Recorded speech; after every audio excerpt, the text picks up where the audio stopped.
What up, YouTube? This is my fifth video on my friend's games, and I actually wanted to touch on something I don't think I mentioned in a previous video. I think this was video 2 actually. So in this game, my friend played knight f6, and I'm just gonna do this middle game real briefly, or still opening right now, and then I'm gonna jump into the next game. So if you want to just skip this and jump directly into the opening of the next game, I'll put a link in the description on how to do that. But this is pretty interesting because this is a position where the normal just develop your pieces has to be trumped by other considerations.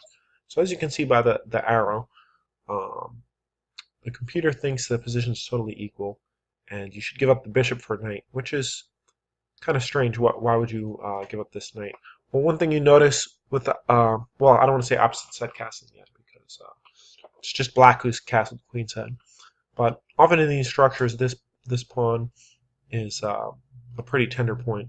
So after this move, in the game, white played here, which is also pretty good. But the computer gives a big advantage after this.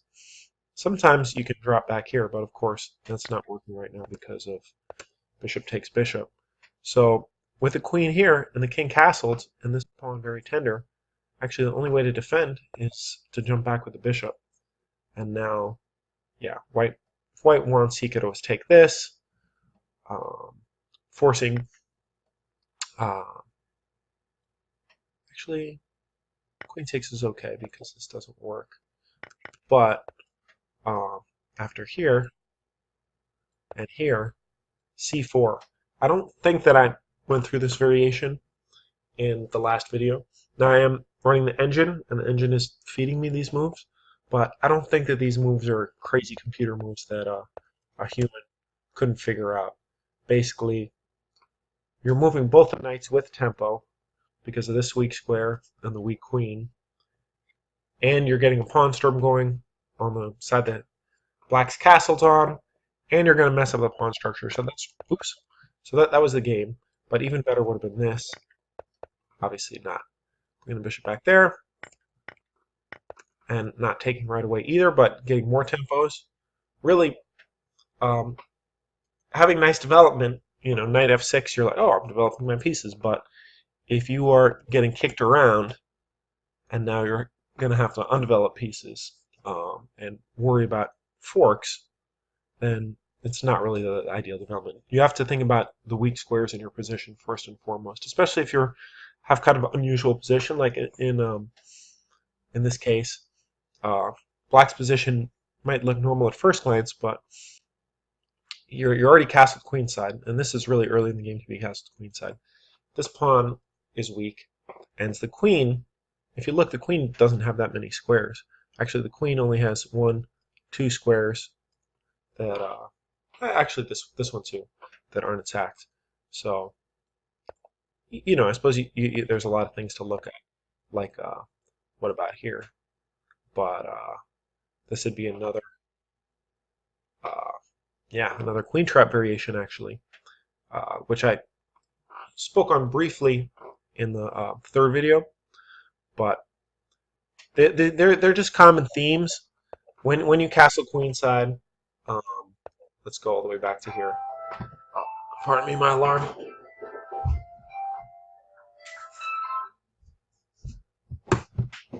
Yeah, there's common themes, and if you castle queenside, you just have to be aware before you just play a move like knight f6. You have to be aware of this weak square.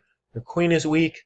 If your queen comes over here, there's a lot of potential for it to get trapped, especially when white is well developed, and especially when you're castled queenside. White is not afraid to give up this pawn, get a rook over here, or put a bishop here after the bishop blocks the check on d2.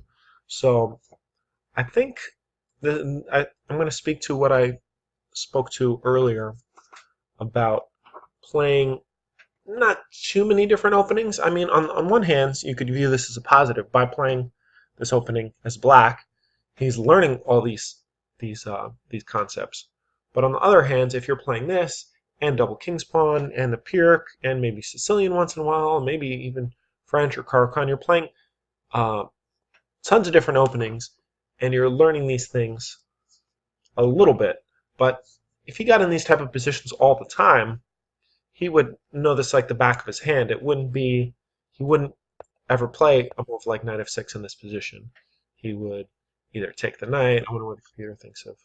Okay, the computer hates that. Basically, you got to eliminate this knight because both knights coming in here and here is just too much. And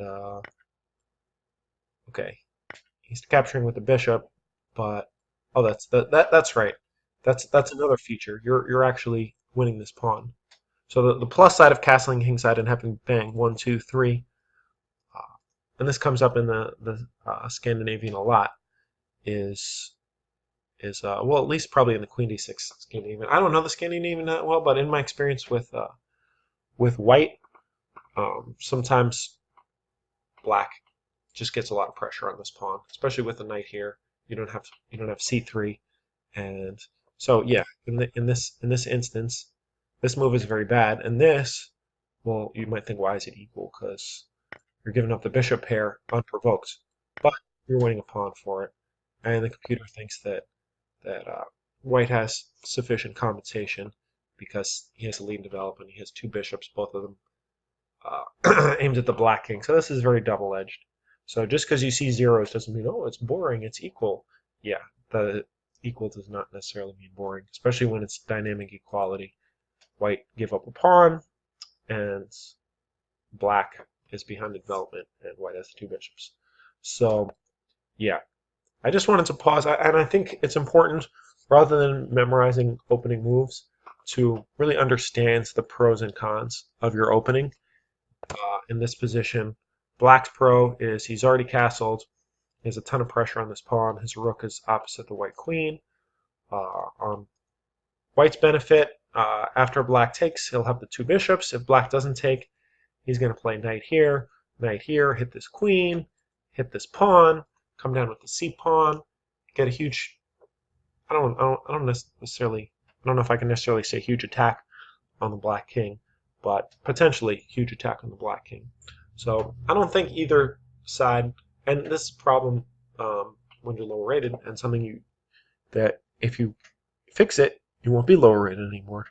By knowing these ideas, knowing the weak squares, it kind of saves you a lot of time. And I think this is why you can see grandmasters give like 1 to 5 time odds against a 1600 or even a 2000, because until it gets to some crazy tactics, they really don't have to think that much because they have these concepts.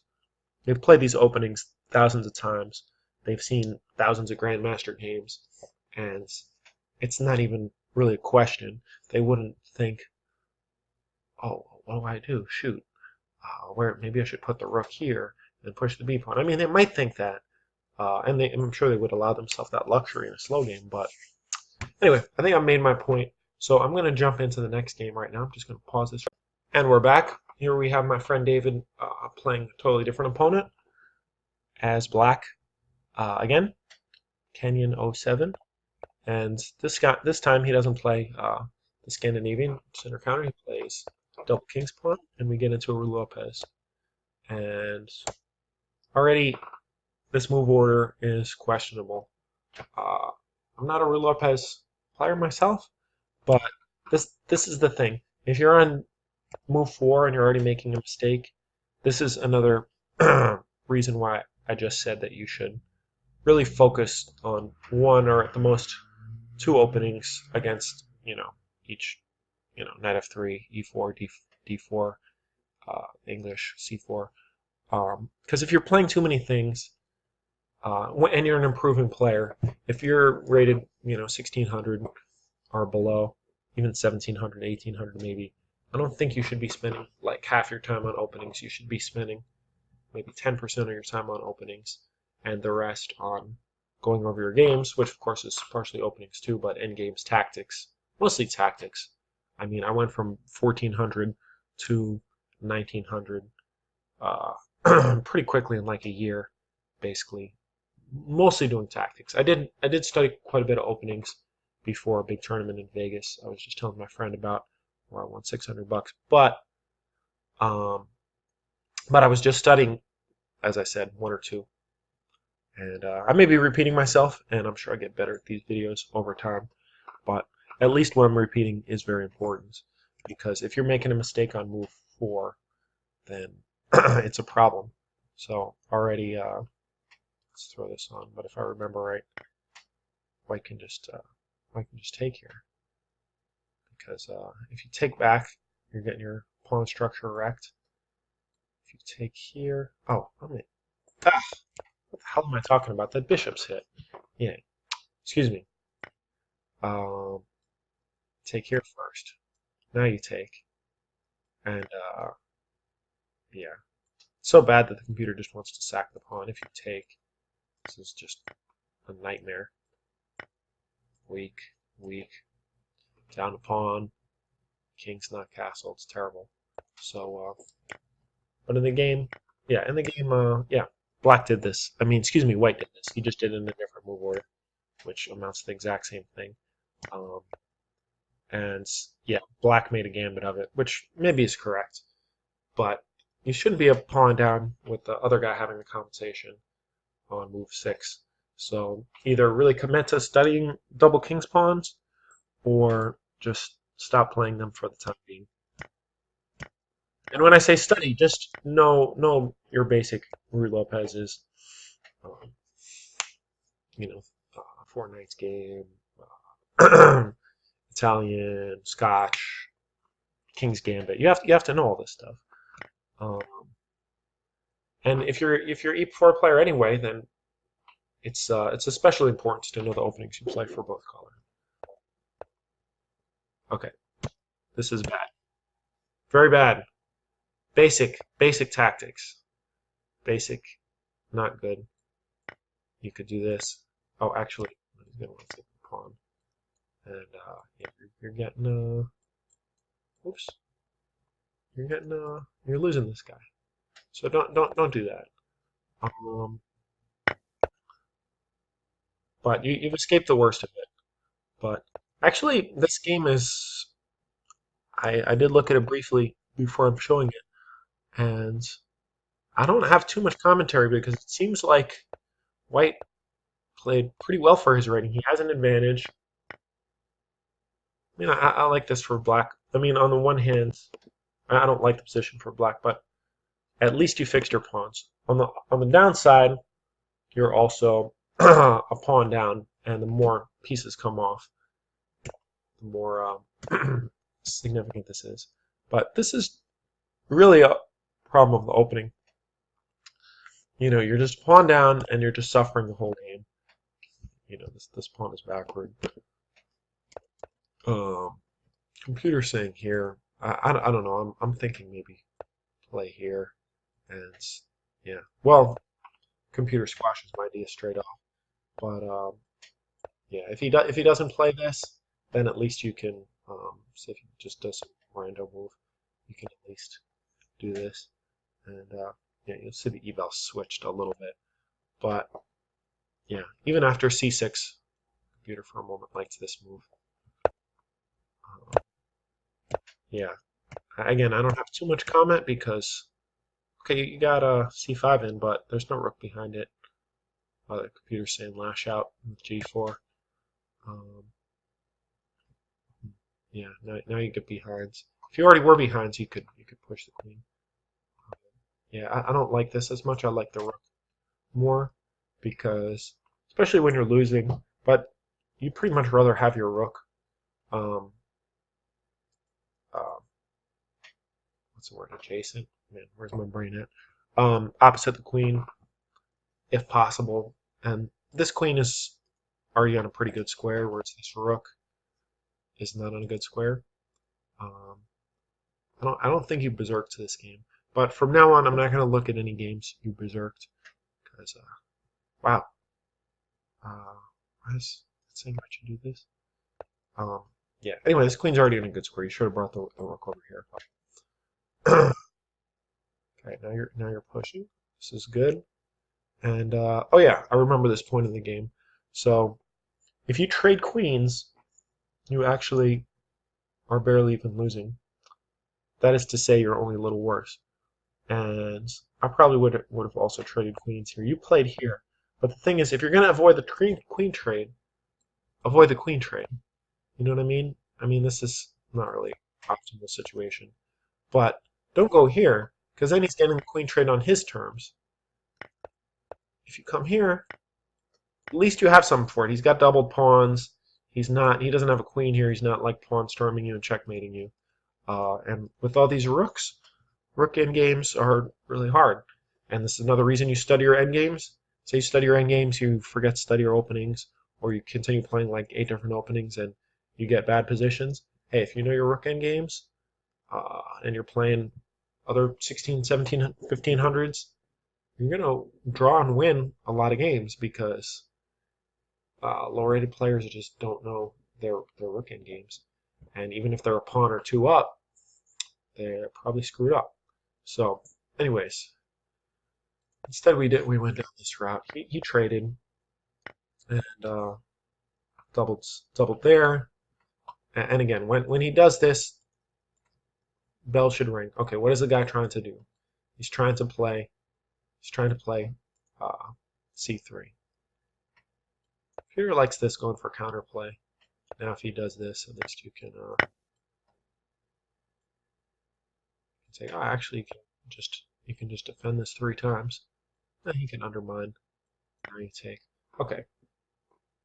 Again, looking at the computer is like a double-edged thing. The main thing is just to get ideas. And the computer is great at coming up with ideas in all sorts of positions where you're not doing so well. But f6 makes some sense. If he pushes, maybe you can surround this pawn and win it. If he takes, okay, at least now you have targets. You can get your king going. Just be careful you don't let him land a rook here. And okay, all of a sudden the computer's saying play moves like this, and you have less pressure here. But the way the game went, you just got behinds, but this is not really cutting the mustard. Again, f6 the computer likes. You push, but pushing is not good because now you're just losing that pawn outright. And this was smart, at least, not to trade rooks. But of course, now it's pretty much too late. Yeah, he could already come down. No, don't trade rooks ever. If the king and pawn ending is losing, don't trade rooks ever. Obviously, this is still totally losing, and after here, yeah, you still don't trade rooks. I mean, as long as there's rooks, there's hope. Okay, it's totally lost. You lose. Okay, this is terrible. You can't take here. I was thinking take this pawn, but just keep the rooks on. If you know that the king and pawn endgame is totally lost.